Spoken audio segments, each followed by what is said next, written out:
Erik Horne here with Brett Dawson. After the Thunder's 115-87 win over the Phoenix Suns, the Thunder finally got themselves a blowout. First time in a long time. Long time. First time against the Suns this season. And what we saw was some defense. That was a new twist.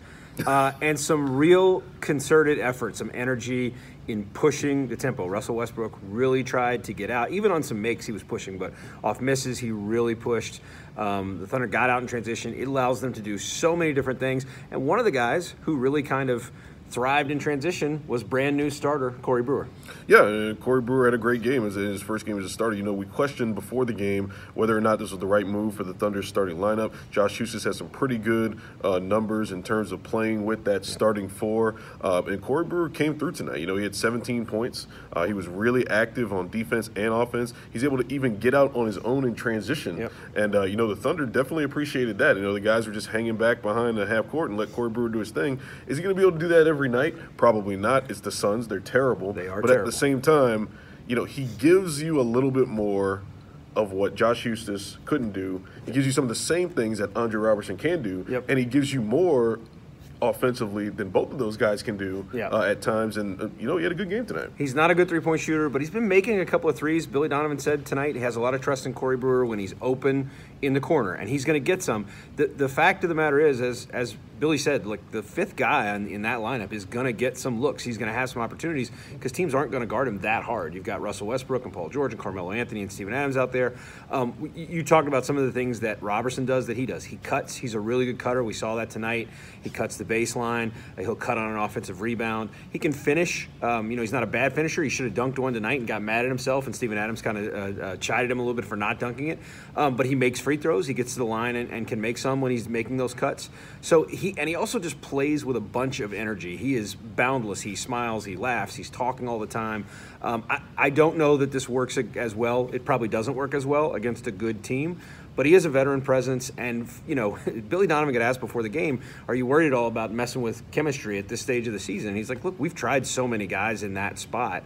It's really not messing with chemistry. It's just trying one more thing, so let's try it and see what happens. And tonight, at least, it was effective. And you know, you're going to have one fewer guy at that spot because Terrence Ferguson potentially got a concussion tonight. He's gone into the concussion protocol. Doubtful, or I'm not even going to say doubtful. We don't know his status. We'll see more on Friday. But they play the Spurs on Saturday. Could be an opportunity for even more minutes for guys like Josh Huestis, Alex Abrines. Yeah, it looked bad for Terrence Ferguson. He ran into Steven Adams, which is not a great guy to run into. Went down. Don't know for sure if he was unconscious, but he could have been. He was pretty flat out. You know, he's still being evaluated. We'll see, but he's likely to have a concussion. So if he does, that would make Saturday unlikely. You know, look, it was garbage time, but some of those guys got in a little bit. You know, Alex Abrines made a couple of shots. Tonight's good for that kind of thing. This is what you're supposed to do against teams like the Suns. You're supposed to get those guys in.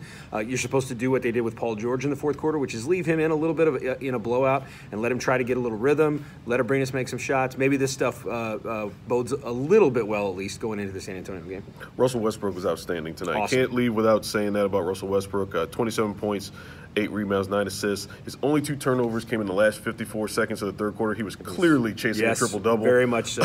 Otherwise, he pitched a perfect game from the point guard position. You know, Billy Donovan says when he's playing like that, they go to another level. I heard Billy Donovan outside the locker room tonight as Russell walked out, and he just told him again, and I'm sure it wasn't the first time, great job tonight. You controlled everything. That's what he told Westbrook, and that's right. You know, we've been hard on him the last couple of days, and rightfully so. He did not play well against Houston, but he utilized what he had out on the floor. He took advantage of having Corey Brewer out there to run with him, but also was just trying to get Steven Adams involved. He was looking for the other guys. He was so kind of locked in that, like, he left a bad pass for Carmelo trailing, didn't hit him in the shooting pocket, and immediately turned and did this and told Carmelo he was sorry. He was in tune with every little mistake. He was just really locked in tonight. Yeah, great game from Westbrook. Hopefully he can carry over to the Spurs, who are going to bring in the league's #1 defense on Saturday.